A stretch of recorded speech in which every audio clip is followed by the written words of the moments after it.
untuk mempercepat, tapi mempercepatnya lebih baik ya, bukan yang cepat-cepat langsung bolong lagi gitu. Kayak kemarin tuh. Iya. Kena gitu Kak. Wah, gua nih berarti nih sampai segininya nih gua di Jangan sampai ngata-ngatain gitu kan. Iya, jangan sampai ngata-ngatain juga. Kalau ngata-ngatain kan juga ngeri juga kitanya kan. Tahu sendiri ya kan. Yes.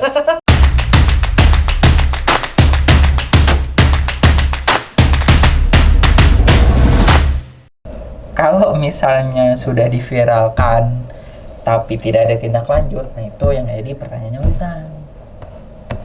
Bagaimana cara kerja? Si teman-teman yang bekerja.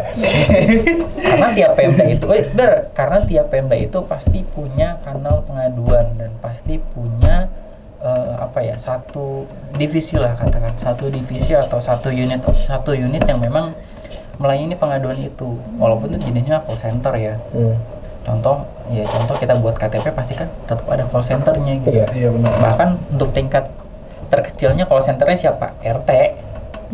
RT mau bikin KTP gimana sih gitu. Iya kan? Iya. Makin menarik justru. Jadi sebenarnya kan kita udah biasa demokrasi ya. Ya. Kita udah punya banyak metode penyampaian aspirasi ya. Jadi kayak misalnya kita pertama ngelaporin dulu nih sebenarnya kejadiannya apa. Sampai kalau udah bener-bener nggak didengar, gue viralin nih. Tapi kan sebenarnya ada lagi nih. Misalnya demo gitu. Kayak kemarin contoh ya. Ini aku melihatnya, anggaplah kita berharap salah satu pemimpin daerah itu berusaha untuk membenarkan jalan yang sebenarnya kita biasa setiap hari pakai gitu. Daripada diviralkan atau memang tidak didengarkan via call center, bisa nggak sih gue demo aja tuh kantornya gitu? Kenapa metode itu tidak dipakai? Demo kan perlu izin juga ya. Betul. Jadi maksudnya Mager. demonya seperti apa dulu? Iya, kalau yang anarkis kayaknya Itu bukan demo, itu ribut. Iya, maksudnya iya kan, maksudnya demo kan sama juga dengan kritik secara apa ya, aspirasinya lebih terbuka gitu. Betul. Justru bukannya demo itu demonya sendiri aja diviralkan gitu. Ya sih. Kalau misalnya ngelihat oke lah. Waktu dulu demo itu menjadi salah satu sarana Menyampaikan aspirasi. Betul.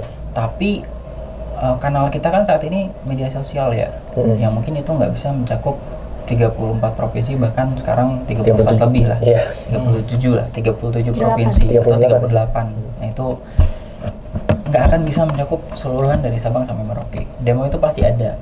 Yang memvideokan itu pasti ada. Cuma balik lagi ya, kalau misalnya demo itu kadang bukan itu sekarang sudah menjadi agak sulit gitu. Walaupun yang demo di luar yang masuk di dalam gitu kan, ada beberapa perwakilan masuk ke dalam gitu untuk menyampaikan aspirasinya, tapi kan ya balik lagi gitu, berapa lama sih tuntutan itu terpenuhi gitu. Dan ditambah demo itu sekarang kan nggak bisa sewenang-wenang ya. Iya. Artinya ketika ada demo yang bersifat anarki, ya demo aja bakal diviralkan. Itu jelas. Artinya balik lagi, ya kan, muter aja di situ gitu kan. Kalau bahasa kita ya muter aja di situ gitu kan.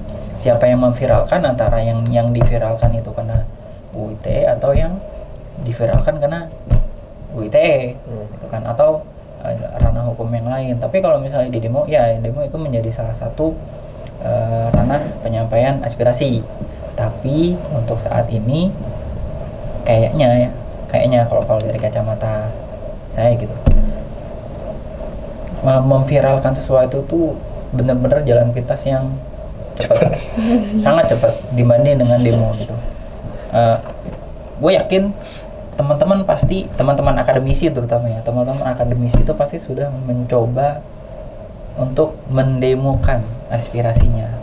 Ketika itu tidak didengar, pasti teman-teman juga capek cari jalan kan, cari jalan lain yang tindakannya tidak anarki, padahal tindakannya tidak anarki, justru memviralkan. Contoh kayak tadi Bima gitu, Bima menyampaikan aspirasinya memang lewat monolognya dia gitu, lewat monolognya dia, keresahannya media sosial. Bahkan kalau kita cari ya, nggak cuma Bima doang gitu. Iya. Bahkan yang lain juga gitu, bahkan nggak cuma soal pemerintah daerah yang keluh kesah tentang pemerintah pusat misalkan banyak, pemerintah daerah provinsi banyak, pemerintah kabupaten banyak gitu. Orang suka dengan yang instan gitu kan. Ketika apa ya, jalur SOP birokrasi yang panjang sudah ditempuh tapi tidak menghasilkan apa-apa gitu, orang akan cenderung memilih cepat instan. Tapi apakah itu jadi berkaitan nih Mas? Kita kan udah sering dengar istilah milenial, Gen Z dan segala macam itu. Adalah metode yang digunakan oleh anak-anak zaman sekarang, yang mendingan gue dari media sosial ketimbang gue mesti demo capek-capek di luar, mesti izin dan segala macam yang ribet gitu. Apa karena cuman zamannya sudah berubah terus akhirnya mendingan pakai metode viral, dan seolah-olah viral itu jadi langsung didengarkan, udah capek, belum tentu didengar juga. Sebenarnya demo itu nggak ditinggalkan. Ya. Demo itu tidak ditinggalkan. Cuma ya balik lagi tadi ya, tidak tercaption sama kita. Kita kan konsen dengan media sosial itu kan ada istilahnya FYP. Ya nggak. Ketika itu viral, FYP-nya hampir ke seluruh media sosial orang gitu. Nggak kenal siapapun dia gitu. Nggak kenal apa yang sering dibuka sama dia, itu FYP tuh ya udah gitu, karena ini viral, likes-nya banyak, komennya banyak, maka muncul gitu. Kalau dibilang salah satu metode pengganti, nggak pengganti. Demo itu viral ini menjadi salah satu metode tambahan ya. Salah satu metode tambahan. Mungkin kalau zaman dulu udah ada gadget, viral itu udah dari dulu gitu. Iya sih. Bahkan nggak akan terjadi demo. Nggak ada hubungannya sama zaman gitu. Umurnya sih teman-teman di sini. Karena sudah perkembangan teknologinya di zamannya si Gen Z, ya otomatis kan kita mengoptimalisasi teknologi yang ada. Iya. Ya nggak sih? Benar. Teknologi kan makin canggih ya kan Mas. Kan Muklis nih salah satu orang yang menurutku ceplos gitu kan.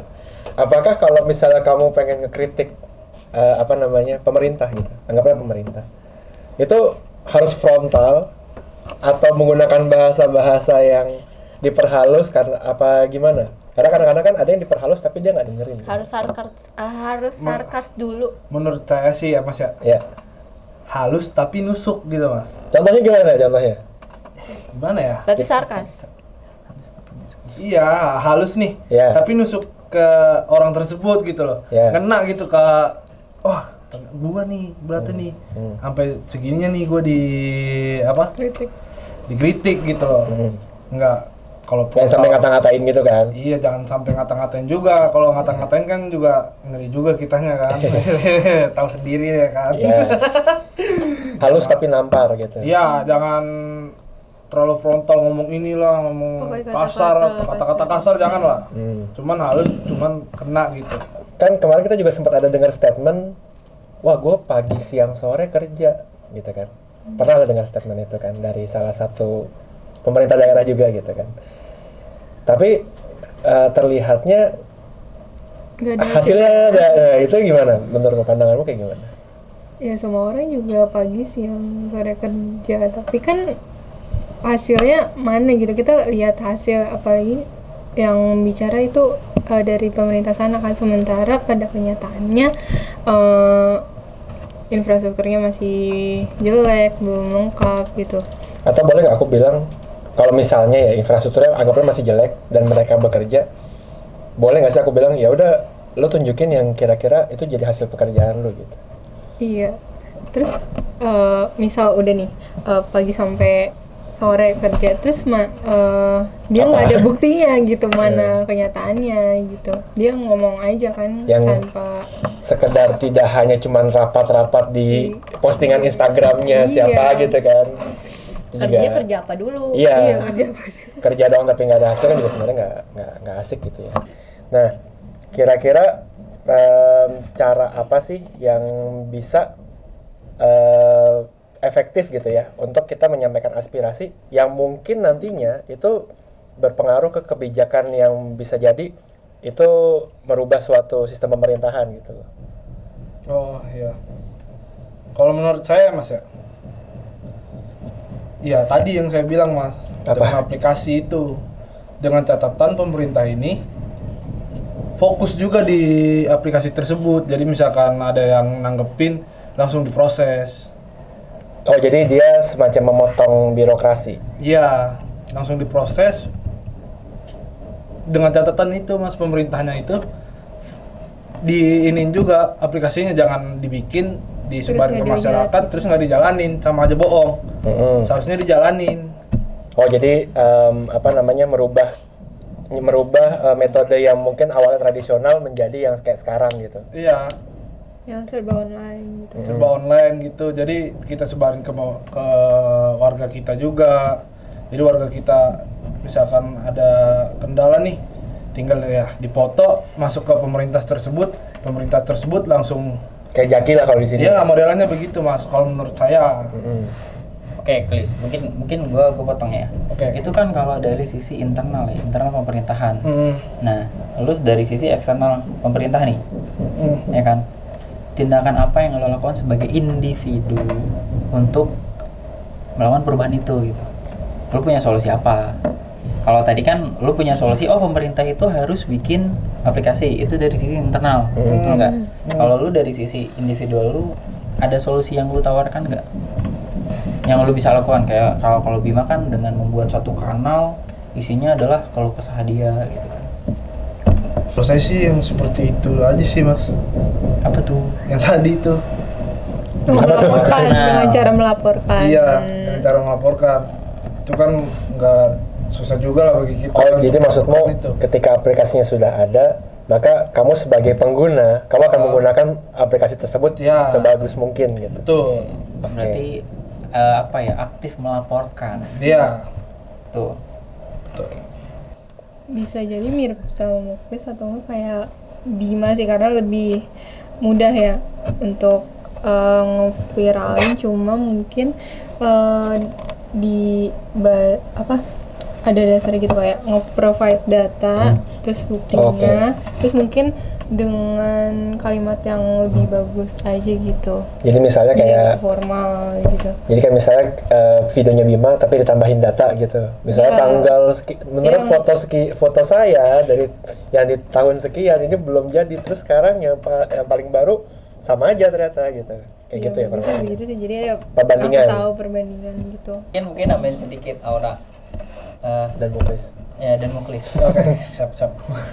Kalau gue pribadi sebenarnya lebih setuju dengan ini ya, dengan metodenya Aura gitu kan.